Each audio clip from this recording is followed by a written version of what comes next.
요한복음 16장 13절 말씀을 보겠습니다.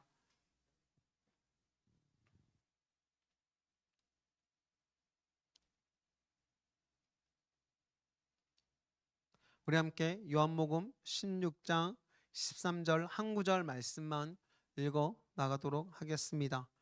그러나 진리의 성령이 오시면 그가 너희를 모든 진리 가운데로 인도하시리니 그가 스스로 말하지 않고 오직 들은 것을 말하며 장래일을 너에게 알리시리라. 아멘. 진리의 성령은 우리를 모든 진리 가운데 진정한 진리 가운데 인도하신다는 걸 보게 돼요. 모든 진리는 결국 예수 그리스도인 걸 우리가 발견하게 되고 예수 그리스도가 바로 진리라는 사실들을 경험하게 되는데 그것은 끝나지 않습니다. 그가 스스로 말하지 않습니다. 들은 것을 말씀하신다는 거예요. 누구의 것을 듣고 말씀하시냐면 예수님의 것을 듣고 말씀하신다는 것을 말씀하고 있습니다. 예수님께서 성령을 통해서 우리 가운데 말씀하신다는 것입니다. 성령을 통해서 우리 가운데 말씀해 주시면서 어떤 걸 알려주시냐면 장래를 알려주신다라고 말씀하는 거 보게 돼요. 미래를 알려주신다는 것입니다. 왜 미래를 알려주시겠습니까? 미래는 주님의 영역이에요. 그래서 주님의 계획이 있습니다. 주님이 우리 가운데 보여주신 놀라운 계획도 있다는 걸 보게 되는데, 여러분 요한이 경험했던 것이 우리 요한계시록을 보게 돼요. 요한계시록에 나타났던 미래의 것들을 미리 보여주시면서 앞으로 우리가 가야 될 방향성들을 보게 됩니다. 결국 그 방향성의 끝이 뭐냐면 승리이고 회복이고 또한 진정한 기쁨의 예배가 넘치는 모습인 것을 보게 되는 것입니다. 성령을 통해서 우리가 그것을 발견하고 그것을 깨닫게 되는 거예요. 그래서 우리 삶이 좀 어렵고 힘들지라도 우리가 기대할 수 있는 것입니다. 우리가 연약하면 연약할수록 더 많은 은사를 구하는 것입니다. 우리가 삶에 문제가 많으면 많을수록 주님의 지혜와 능력을 더 많이 구하는 것이에요. 왠지 아십니까? 기독교는 생명입니다. 한번 따라해 볼까요? 기독교는 생명이다. 아멘. 근데 이것을 다른 말로 하면은 기독교는 삶입니다. 삶. 종교적인 어떤 가르침, 여러 가지 어떤 성경 공부하는 여러 가지들도 중요합니다. 그러나 가장 중요한 건 뭐냐면 삶을 바꿔주시는 것이 바로 기독교의 궁극적인 목적이라는 것이에요. 예수님 오신 목적이 바로 그거라는 것입니다. 양으로 하여금 생명을 얻되 풍성한 생명을 얻게 해서 오셨다라고 요한복음 우리 10장 10절 말씀한 것을 기억하고 있지 않습니까? 풍성한 생명인 거예요.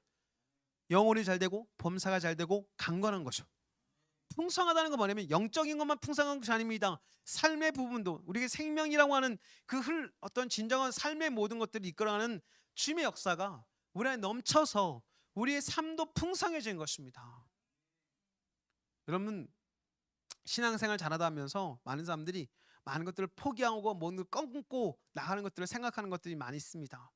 주님에서 이걸 포기해야 돼. 주님에서 이걸 포기해야 돼. 여러분 잘 생각하셔야 될 것이 있습니다. 주님이 이 땅에 오신 목적이 뭐냐면 인간을 기쁘게, 인간을 행복하게 만들기 위해서 오신 것을 아셔야 되는 것입니다. 주님께 우리가 문제를 가지고 나가야 되는 거예요. 우리가 갖고 있는 여러 가지 상황을 가지고 나가야 되는 것입니다. 왜냐하면 주님은 장래를 우리에게 알려주시는 분이세요. 미래의 소망을 주시는 분인 것을 말씀하고 있다는 것입니다. 아멘. 우리 예레미야에 있는 말씀을 한번 가볼까요? 예레미야에 있는 말씀 29장에 있는 말씀입니다. 예레미야 29장 말씀 우리 11절 말씀 보도록 하겠습니다. 11절 말씀 우리 함께 이 말씀을 읽어 나가도록 하겠습니다. 함께 읽도록 하겠습니다. 여호와의 말씀이니라 너희를 향한 나의 생각을 내가 아나니 평안이요 재앙이 아니니라 너에게 미래와 희망을 주는 것이니라. 아멘. 희망과 우리에게 미래를 주시는 것이 주님의 뜻이라는 것들을 말씀하고 있는 걸 보게 됩니다. 아멘. 근데 여러분들 여기서 이 말씀을 우리가 암송하는 말씀인데 왜 찾게 되냐면 8절로 한번 가보도록 하겠습니다. 8절 29장 예레미야 29장 8절 말씀 우리 함께 8절부터 우리가 9절까지의 말씀을 읽어 나가도록 하겠습니다. 만군의 여호와 이스라엘 하나님께서 이와 같이 말하노라 너희 중에 있는 선지자들에게와 점쟁이에게 미혹되지 말며 너희가 꾼 꿈도 고지 듣고 믿지 말라. 내가 그들을 보내지 아니하였어도 그들이 내 이름으로 거짓을 예언함이라 여호와의 말씀이라. 거짓 예언이라고 하는 단어를 쓰고 계신 걸 보게 되는데, 선지자들, 점쟁이들, 우리가 꾸는 꿈, 이것들이 거짓 예언이 될 수 있다는 것들을 말씀하고 있어요. 거짓 예언이라는 의미 안에서 우리가 생각해야 될 것이 뭐냐면, 주님이 주신 소망과 다른, 우리가 11절의 말씀을 보면 하나님께서 우리 가운데 말씀하는 것은 평안이고 재앙이 아니라고 말씀하는 걸 보게 돼요. 미래와 희망을 주는 거라 말을 하는데, 우리가 받는 꿈들이 불안하게 초조한다? 주님이 주신 것이 아닌 것을 보게 됩니다. 그러면 주님이 주신 꿈이라고 한다면 회개하고 주님께 가까이 가야 되는 거죠. 불안한 꿈을 줬을 때 불안해, 이거 이러지 못해, 내 꿈 다 맞았어, 뭐 그러면서 불안 떠오는 거 주님이 주신 꿈이 아니는 거예요. 많은 사람들이 자기 꿈을 믿습니다. 하나님이 주신 꿈은 아니면 그 꿈을 통해서 하나님을 찾게 만드시는 거예요. 11절 말씀을 대입해야 되는 겁니다. 하나님의 생각을 알아야 되는 거예요. 미래와 희망을 주시는 생각을 우리가 깨달아야 되는 것입니다. 그래서 우리가 꿈을 꿨을 때에도 이게 주님께서 주신 꿈인가 아닌가, 그것을 분별할 수 있는 모습이 필요한 것입니다. 그리고 선지자들도 있습니다.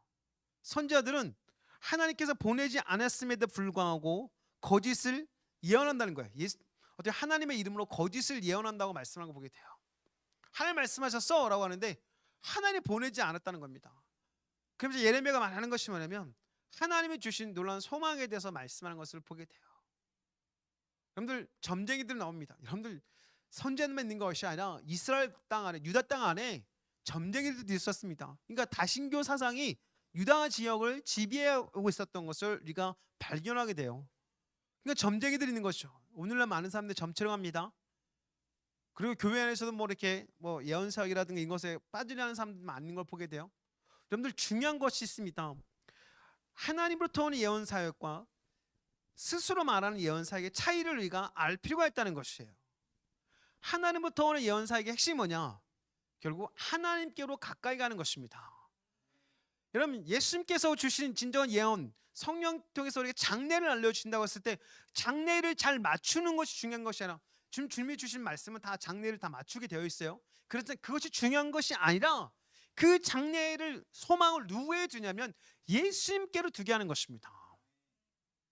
그래서 우리가 고린도전서 12장에 보면 예언의 어떤 은사가 나오는 걸 보게 되는데, 고린도전서 12장에 나왔던 그 예언의 은사 가운데서 여러 가지 9가지 은사들과 동일한 은사인 걸 보게 됩니다. 근데 약간 좀 설명하기 위해서 보여주는데, 특징이 뭐냐면 이것이 교회의 몸을 세우는 은사들인 것을 보여주고 있습니다. 아멘. 우리가 고린도전서 12장 12절부터 13절 말씀을 읽도록 하겠습니다. 12절부터 13절 말씀 함께 읽도록 하겠습니다. 몸은 하나인데 많은 지체가 있고 몸은 지체가 많으나 한 몸과 같이 그리스도도 그러하니라. 우리가 유대인이나 헬라인이나 종이나 자유인이나 다 한 성령으로 세례를 받아 한 몸이 되었고 또 다 한 성령을 마시게 하셨니라. 아멘. 성령 세례와 성령을 마신다는 거예요.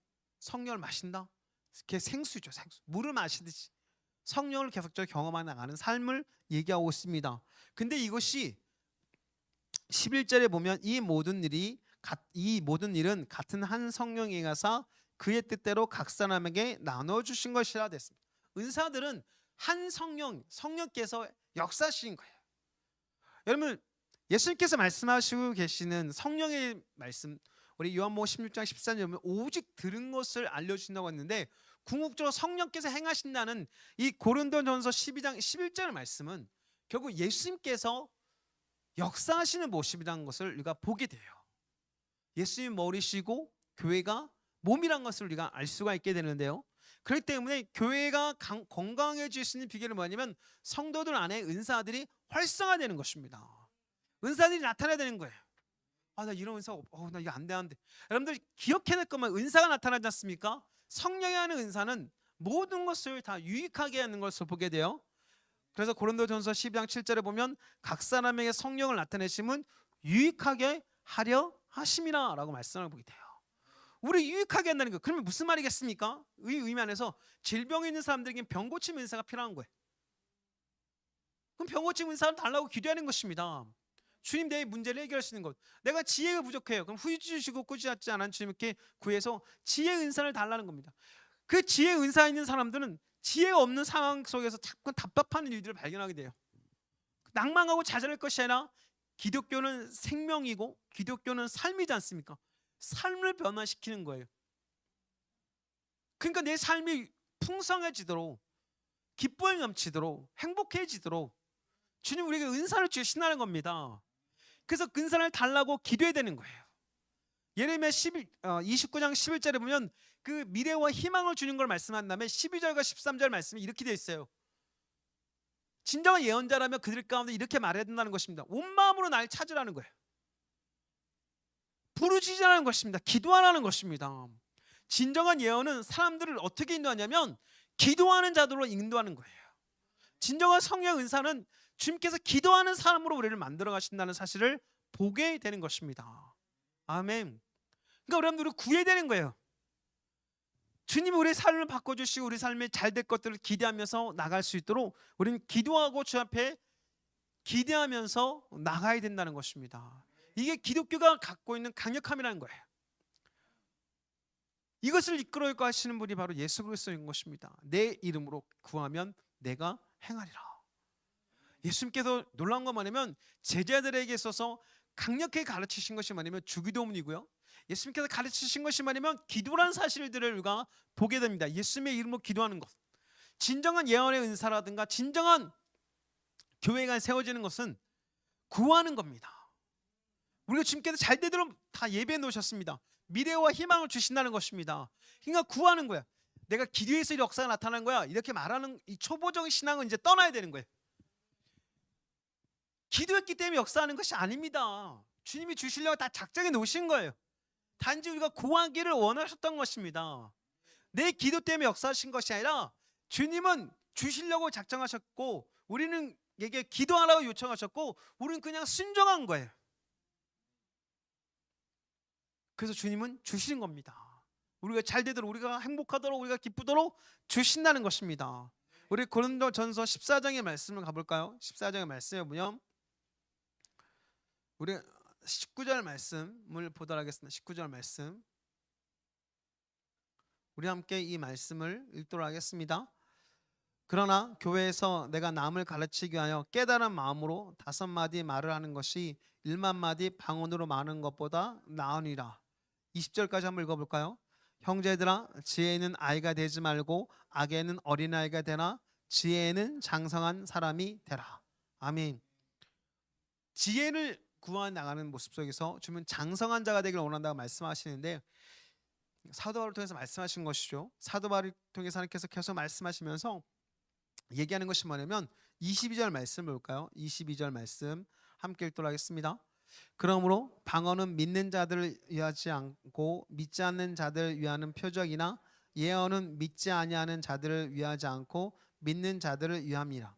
무슨 말이에요? 믿는 자들이 깨닫는 마음으로 사람들한테 얘기할 수 있는 것이 필요하다는 겁니다. 결국 예언이라는 것은 말씀을 깨닫는 것을 사람들한테 예언하는 것이 말하는 것이에요.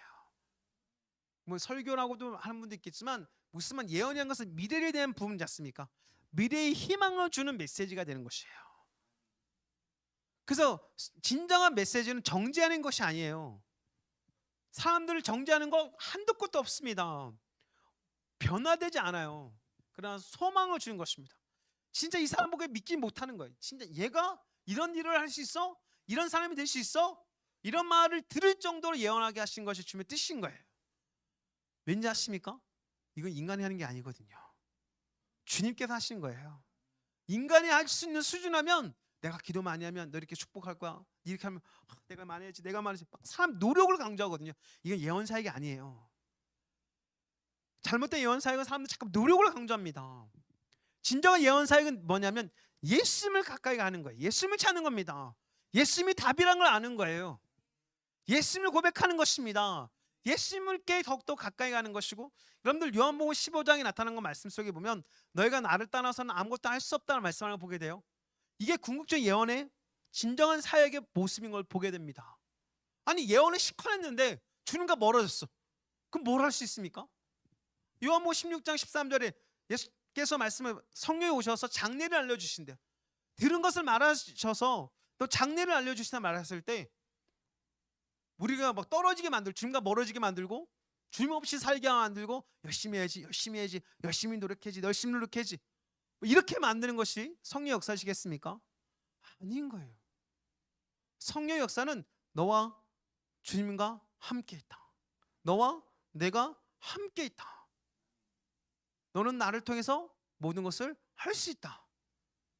그래서 주님의 이름을 고백하게 하고 주의 예수의 이름이 얼마나 위대한지 발견하게 하는 것이 진정한 예언의 역사인 걸 보게 돼요. 성령의 역사인 것을 우리가 보게 되는 것입니다. 근데 많은 사람이 예언 사역이라든가 예언자들이 오면 사람에게 집중하니까 이 사람 진짜 뛰어난데 이런 예언을 받고 싶어? 이거는 한마디로 말해서 우리가 신명기 29장에 말씀했던 8절과 9절 말씀처럼 선지자들과 점쟁이들의 말을 믿지 말아야 되는데 우리는 사람을 기대하고 있는 것입니다. 이것이 잘못된 예언사역이라는 거예요. 잘못된 예언사역이라는 것을 우리가 알고 진정한 예언사역이 뭐라? 예수님께로 가까이 가는 것입니다. 아멘. 그래서 여러분들 23절과 24절의 말씀은 이렇게 되어 있어요. 함께 이 말씀을 읽어보도록 하겠습니다. 그러므로 온 교회가 함께 모여 다 방언으로 말하면 알지 못하는 자들이나 믿지 않는 자들이 들어와서 너희를 미쳤다 하지 아니하겠느냐. 그러나 다 예언을 하면 믿지 않는 자들이나 알지 못하는 자들이 들어와서 모든 사람에게 책망을 들으며 모든 사람에게 판단을 받고, 모든 사람이란 것은 뭐냐면 교회입니다. 교회가 하는 예언하는 자들, 믿지 않는 자 봤을 때 우리가 착한 척하는 게 아니에요. 그들 앞에 권위 있는 자가 되는 거예요. 예수님을 대신하는 자인 것을 보여주는 것입니다. 아멘. 얘기할 수 있는 거죠. 그리고 나서 25절에 보면 그 마음에 숨은 일이 드러나게 되므로 엎드려 하나님께 경배하며 하나님이 참으로 너희 가운데 계신다 전파한다는 것입니다. 엄청난 거예요. 엄청난 거. 책망을 받는다는 거, 그리고 판단을 받는 거, 숨은 일이 드러난다는 거. 이거 어떻게 아세요? 주님 보여주시죠. 왜 그러겠습니까? 수술을 해야 되거든요.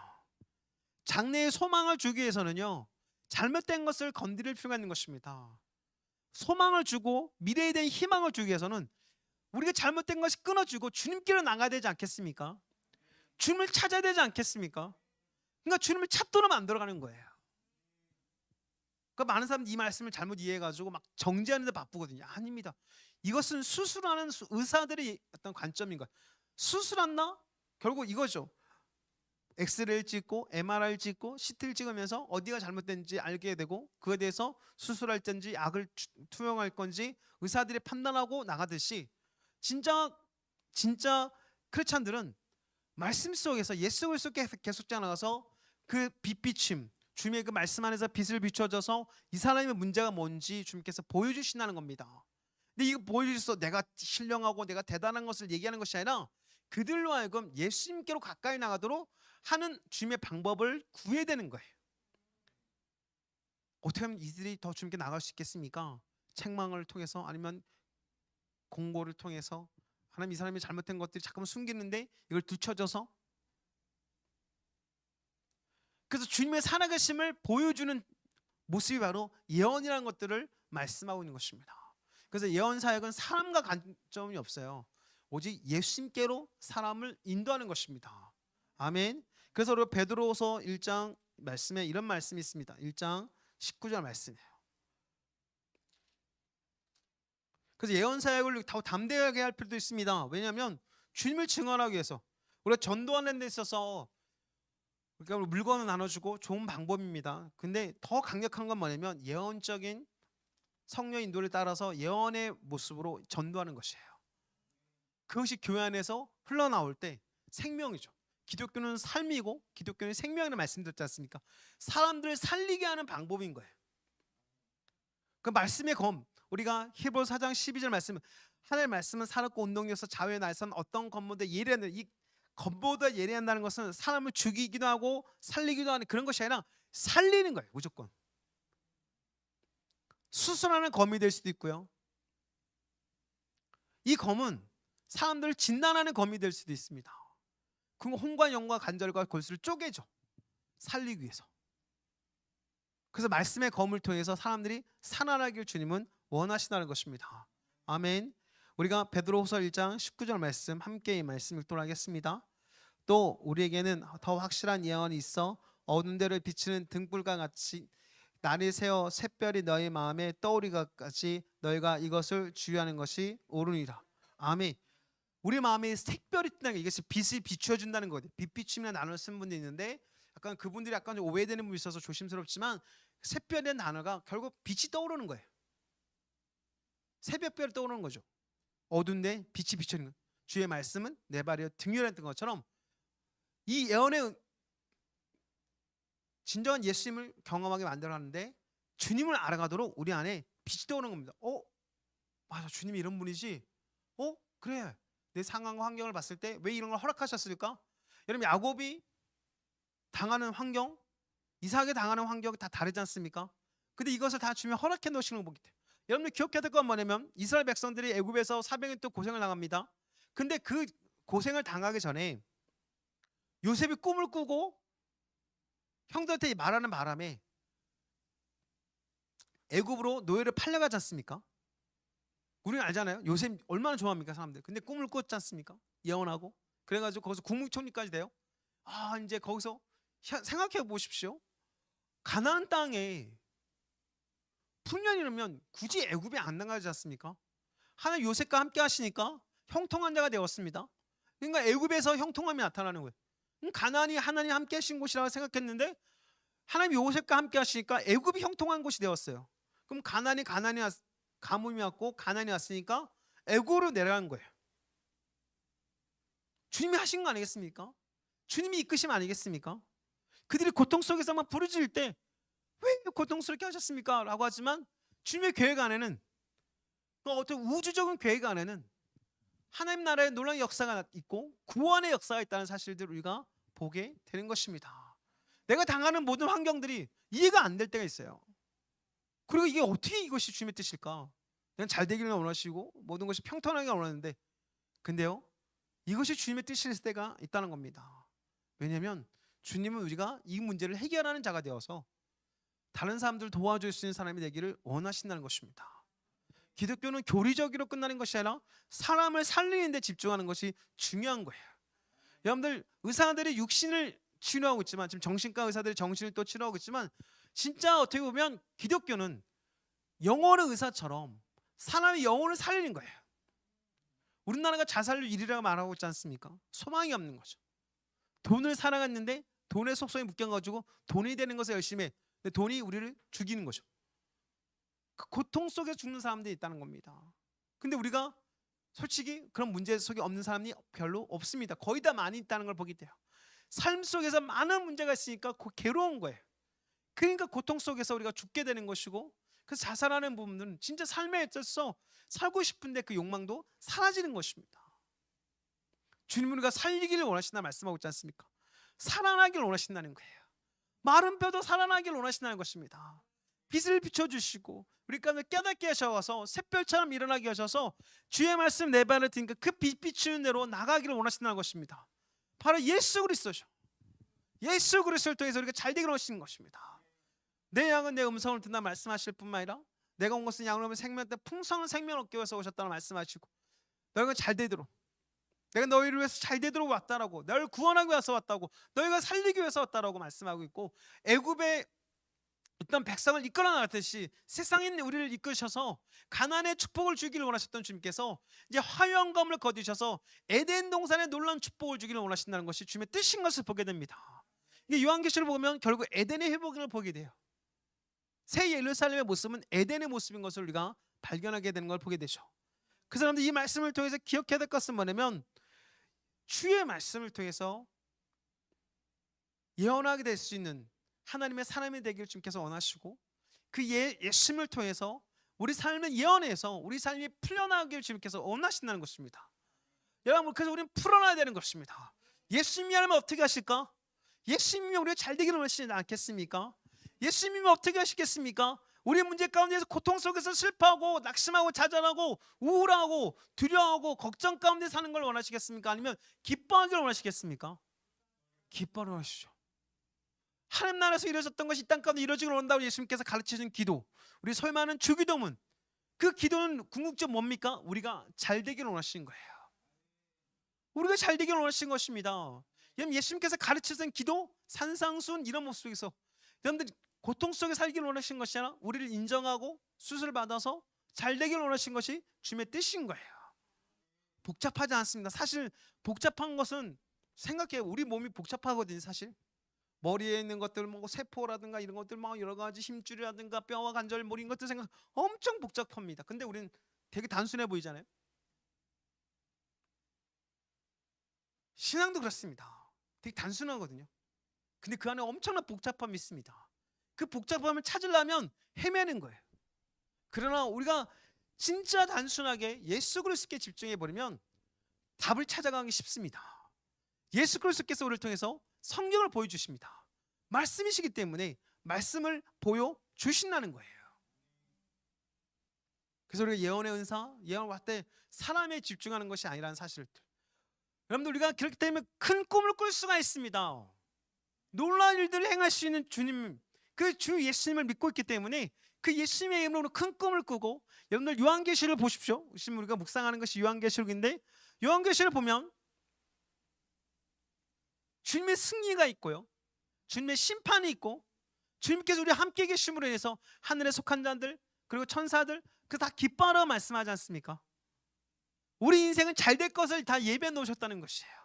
이것을 천국에서 경험하는 것이 아니라 이 땅에서 경험하도록 주님은 기도를 가르쳐 주셨어요. 하나님 나라에서 이루어진 것이 이 땅 가운데 이루어지도록. 그래서 우리가 예언할 수 있는 것이 뭐냐면 하나님 나라가 이 땅 가운데 이루어지도록. 그래서 진정한 예언의 은사는 뭐냐면 우리를 기도하는 사람을 만드는 것입니다. 아멘. 그래서 여러분들 진짜 예언을 들었을 때 예언 받아서 좋았어, 또 어떤 좋은 예언이 있을까? 이렇게 간다면 스스로가 말하는 거예요. 잘못된 예언을 받고 있다. 예언을 받았다 그러면 그 예언이 이루어지도록 주님께 구하는 것입니다. 이것이 주님의 뜻이라는 것이에요. 그래서 여러분들께서 이 예언의 은사에 대해서 좀 더 깊이 알 필요가 있는데, 그래서 정리를 여러분들 가운데 내린다면 진정한 예언의 은사는 주님의 뜻을 이루는 것입니다. 진정한 예언의 은사는 예수님을 나타내는 것이에요. 진정한 예언의 은사는 우리 가운데 소망을 주고 미래를 주시는 예언인 것을 보게 됩니다. 그래서 우리로 하여금 예수님을 따르도록 만드는 것입니다. 그렇기 때문에 또한 주님께서 우리 가운데 주신 놀라운 축복, 예수님의 이름으로 기도하도록 만들어가는 것이 바로 진정한 예언의 은사 가운데 하나라는 사실들. 그래서 예언을 받았을 때 태도가 있습니다. 그 태도를 통해서 이것이 진정한 예언인지 아닌지 알 수 있다는 것입니다. 예수님께로 가는 것, 기도하는 것, 이 두 가지만 제대로 알 때 우리는 진정한 예언의 은사를 온전하게 분별하게 됩니다.